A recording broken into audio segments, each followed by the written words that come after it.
வணக்கம் நண்பர்களே. உங்களிடம் பேசுவது விமலா. இன்னைக்கு நம்ம கேட்க போற கதை ராஜாவும் ரம்யாவும். இது வரைக்கும் இந்த சேனலை நீங்க சப்ஸ்கிரைப் பண்ணல அப்படின்னா மறக்காம சப்ஸ்கிரைப் பண்ணுங்க. பக்கத்துல இருக்கிற பெல் ஐகானையும் கிளிக் பண்ணுங்க. வாங்க கதைக்குள்ள போகலாம். ராஜாவும் ரம்யாவும் ஒருத்தரை ஒருத்தர் புரிந்து கொண்ட அன்பான தம்பதிதான். ஆனால் மாமியார் கூட இருக்கிறது மட்டும் சுத்தமா ரம்யாவுக்கு பிடிக்கிறதே இல்ல. அவங்கள முதியோர் இல்லத்துல கொண்டு போய் விட சொல்லி அடிக்கடி சண்டை போடுவா. அவனும் சமாதானம் சொல்லி சமாளித்து கொண்டே வந்தான். இன்னைக்கு முடிவாவே சொல்லிட்டா. ஒண்ணு நான் இந்த வீட்ல இருக்கணும், இல்ல உங்க அம்மா இருக்கணும். நீங்களே முடிவு பண்ணிக்கோங்கன்னா. ரம்யா பிடிவாதக்காரி. இனி அவ கூட பேசி பிரயோஜனமில்ல என்பதை உணர்ந்தான் ராஜா. வேறு வழியின்றி அவள் முடிவிற்கு ஒத்துக்கொண்டான்.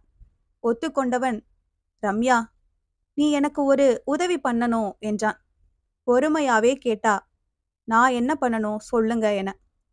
பள்ளிக்கூடத்துல என்னை சேர்த்தது முதல் உன்னை எனக்கு கல்யாணம் பண்ணி வச்சது வர எனக்கு எதுவெல்லாம் பிடிக்குமோ அதையெல்லாம் எனக்காக பார்த்து பார்த்து பண்ணினவங்க என்னோட அம்மா. அதனால எல்லா வசதியும் உள்ள ஒரு நல்ல முதியோர் இல்லமா பார்த்து கொண்டு போய் விட வேண்டியது என்னோட கடமை. நான் இருக்கிற பிஸியில என்னால அதையெல்லாம் பார்த்து பண்ண முடியாது என்கிறது உனக்கே தெரியும். அதனால எனக்காக நீதான் இந்த உதவிய பண்ணி கொடுக்கணும் என்றான். அதற்கு முழு மனதோடு ஒத்துக்கொண்டாள் ரம்யா. நீ இன்னொரு உதவி கூட எனக்காக பண்ணணும் ரம்யா என சொல்லித் தொடர்ந்தான் ராஜா. அப்பா இல்லாம என்ன வளர்த்ததாலேயோ என்னமோ என்னோட அம்மாவுக்கு என்ன தவிர வேறு உலகம் தெரியாது. என்னையே நம்பி இருந்ததால வெளி உலகம் தெரியாத வெள்ளந்தியாவே இருந்துட்டாங்க. நீ செலக்ட் பண்ற முதியோர் இல்லத்துல எப்படி நடந்துக்கணும், யாரெல்லாம் நல்லவங்க, இத மட்டும் கொஞ்சம் விசாரிச்சு நீ பார்த்து பழகிட்டு வரணும். அப்புறமா நாம அம்மாவ அங்க கொண்டு போய் சேர்த்திடலாம். அதுக்கப்புறம் அவங்க அங்க எந்த பிரச்சனையும் இல்லாம இருப்பாங்கல்ல என்றவன் மேலும், முதியோர் இல்லத்துல உள்ளவங்க பத்தி முழுசா தெரிஞ்சு வர நீ தொடர்ந்து ஒரு வாரம் தினமும் குறைந்தபட்சம் 1 மணி நேரமாவது அங்கே உள்ளவங்க கூட செலவு பண்ணணும் என்றான். ஓ, தாராளமாங்க என மலர்ந்த முகத்தோடு ஒத்துக்கொண்டாள் ரம்யா. நாம முதியோர் இல்லத்துல அம்மாவை கொண்டு விட போறது இப்போதைக்கு அம்மாவுக்கு தெரிய வேண்டாம் என்றான் ராஜா. அதுவேதான் ரம்யாவுக்கும் சரி எனப்பட்டது. ரொம்ப ஆர்வமா தேடத் துவங்கினா முதியோர் இல்லங்கள. அடுத்த நாளே ஏசி ரூம் வசதியுள்ள முதியோர் இல்லத்தை கண்டுபிடிச்சு வந்தா ரம்யா.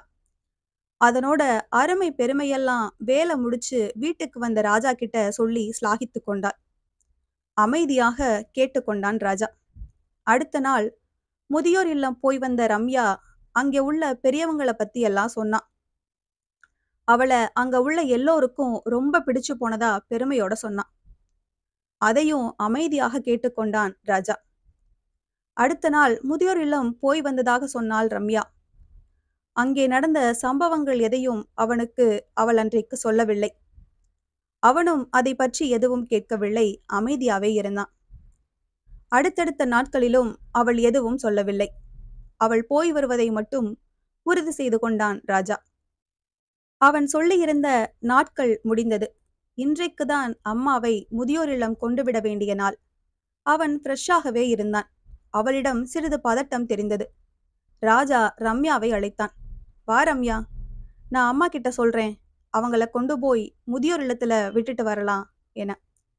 கையை பிசைந்தபடி வந்த ரம்யா அவன் கையை பிடித்து கொண்டு சொன்னாள். வேண்டாங்க, அவங்களும் நம்ம கூடயே இருந்துடட்டும். தனிமையா இருக்கும் பெரியவங்க ரொம்ப பாவங்க என சொன்னவள் மேலும் தொடர்ந்தாள். இப்போ நீங்க எனக்கு ஒரு உதவி பண்ணணும். நம்ம வார வாரம் சினிமாவுக்கு போற நேரத்துக்கு பதிலா அந்த முதியோர் இல்லம் போய் வரலாமாங்க? அங்க இருக்கிறவங்களுக்கு காசு பணம் எதுவும் தேவையில்லைங்க. அன்பா அக்கறையா பேசுற 4 பேர் தாங்க வேணும் என கேட்டு அவனை பரிதாபமாக பார்த்தாள்.